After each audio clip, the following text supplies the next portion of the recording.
This on my wrist here is the brand new Fitbit Charge 4. It's the latest fitness tracker from the guys at Fitbit, and I've been using this for a couple of weeks now. So I want to give you my honest review. Things that I love and the things that I hate about the Fitbit Charge 4. What's up guys and girls, welcome back to another video here on EMKWAN Reviews with me, EMKWAN. This is the channel where I talk about my passions including technology and lifestyle. If you're new around here, be sure to smash that subscribe button, hit the bell icon so you're able to see more videos like this when they go live. So let's start off this review by talking about some of the advantages, some of the things that I loved while using the Fitbit Charge 4. To begin with, my particular model is the special edition model. Now unlike previous years where the special edition would carry extra features, that isn't the case this year. So essentially from a hardware perspective, you get exactly the same unit in the special edition as you do in the standard Fitbit Charge 4. It does cost a little extra, and that's because you get not one but two straps right out of the box. And one of them includes this quite nice grayscale strap. It's a fabric strap to complement the rubber strap that you can switch it up to. Switching out the straps is actually quite easy to do. And one of the things about the straps is the fact that this particular strap I found is actually a bit more comfortable on the wrist as opposed to the rubber strap. Now, one of the big advantages, one of the things that I really liked about the Fitbit Charge 4 is the design. For the most part. Stay tuned to see at the end what I'm talking about. But I think for the most part, this size is going to appeal to those of you that are looking for a fitness tracker that doesn't look like a standard smartwatch or bulky smart fitness tracker. And it does that by having an incredibly slim profile. Now, as well as that, you don't have a physical home button, but you do have an indentation on the side that acts as a home button. So you can press that to go back to the home screen at any point. You also have a grayscale display. Now this display is okay for the most part. I would have liked to see Fitbit update this, and I'll talk again about that later on, but it's a grayscale display that works with touch. So it means that you can swipe up to see your stats, you can swipe down to see notifications, and then swiping through will get you to the particular mode that you want in terms of exercise and settings. And there are a few other options that are there. Physically, this looks exactly like the Fitbit Charge 3. There aren't very many visual differences. In fact, I would say that there are no differences whatsoever, but at the back, you still have an optical sensor that will record some of the data that you will be able to later on access when it comes to your steps, calories burnt, and sleep as well. Now, the second thing that I really liked about the Fitbit Charge 4, and I think this is going to appeal to a lot of other people out there, is the fact that this finally comes with GPS. Now, GPS is great if you're going to use that, you want to go out for a run without having to carry around your smartphone.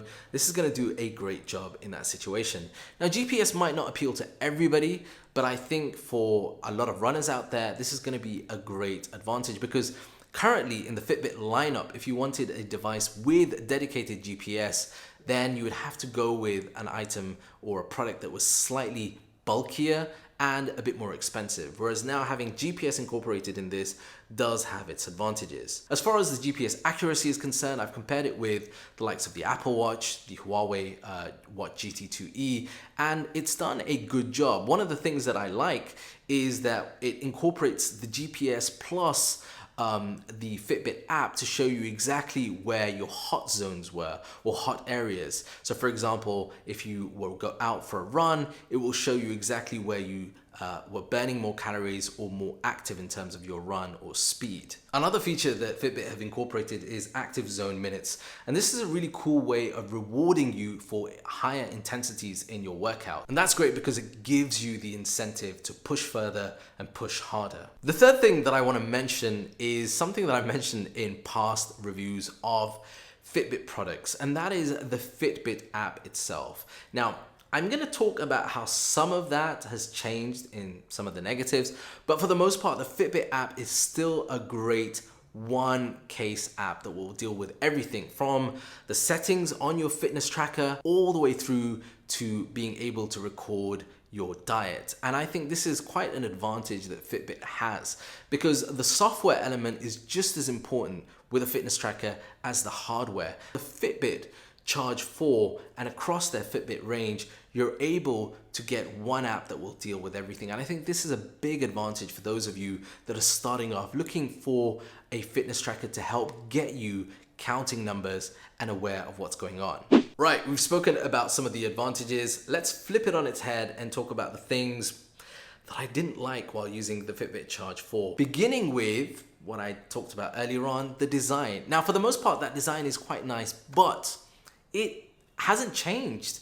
This is the same design that you'll find in the older and cheaper version of the Fitbit Charge 3.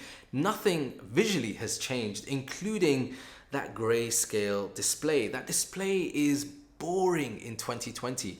If you compare what is happening in the fitness smartwatch market out there, there are a lot of other products for a very similar price that offer you a colored display.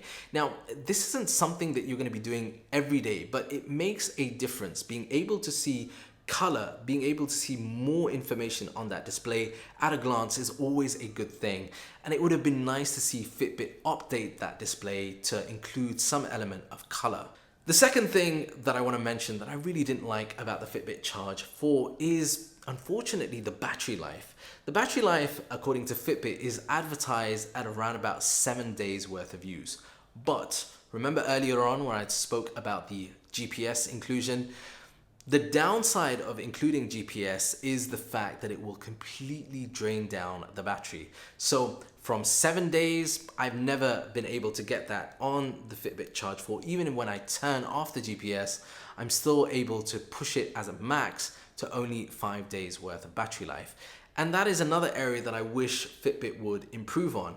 The battery life isn't bad, but again, there are other smart fitness trackers and smartwatches on the market that have much better battery life with a colored display. So it would have been nice to see Fitbit perhaps work on improving the battery life on this. Final thing is now the pricing, which I never thought I would say a couple of months or a year ago, because for the most part, Fitbit offered fitness trackers that were great value for money. But again, the market has changed considerably.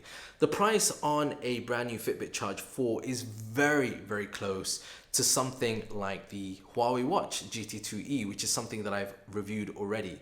This is a designated smartwatch which has a much larger display, a colored display, has the inclusion of GPS, has the inclusion of much better battery life. And if you compare them side by side for the price, currently in the UAE market, they are exactly the same. So from a price perspective, it feels like the Fitbit Charge 4, which is maintaining the same price as the Fitbit Charge 3, now feels expensive when compared with the market. One of the other things that I haven't liked from a price perspective is Fitbit's premium model. Now, I have no problems with Fitbit charging for a premium option, but I do have a problem when that premium option affects something that you would take as standard. So for example, when you buy a Fitbit, you assume that it will do sleep tracking in its entirety, but some of that data is caught up in the premium model. And that means that you have to pay extra to see that data, which I think that's not really fair. So guys, that is my time with the Fitbit Charge 4. For the most part, in a nutshell, this is still a great fitness tracker for those of you looking to start off tracking your steps, tracking your fitness, going out for a run with that GPS at this particular price point with this particular form factor. Fitbit is a company that is well renowned. It has a great reputation, not only for hardware, but also for software. But it would have been nice to see Fitbit push the design element out a little, and hopefully with the next iteration of the Fitbit device, we might get to see a bit of that. Anyway, I'd love to know your thoughts, so be sure to leave your comments down below. Let me know what you think, not only of the Fitbit Charge 4, but of fitness trackers in general. Are there any fitness trackers that you are currently using or thinking about buying? Let me know in the comment section down below. Plus, if you're new around here and want to see more Fitbit related videos, I've got a card somewhere on the side that you can click on to see all the other Fitbit devices that I've covered. And until next time, I'm EMKWAN. Peace and blessings.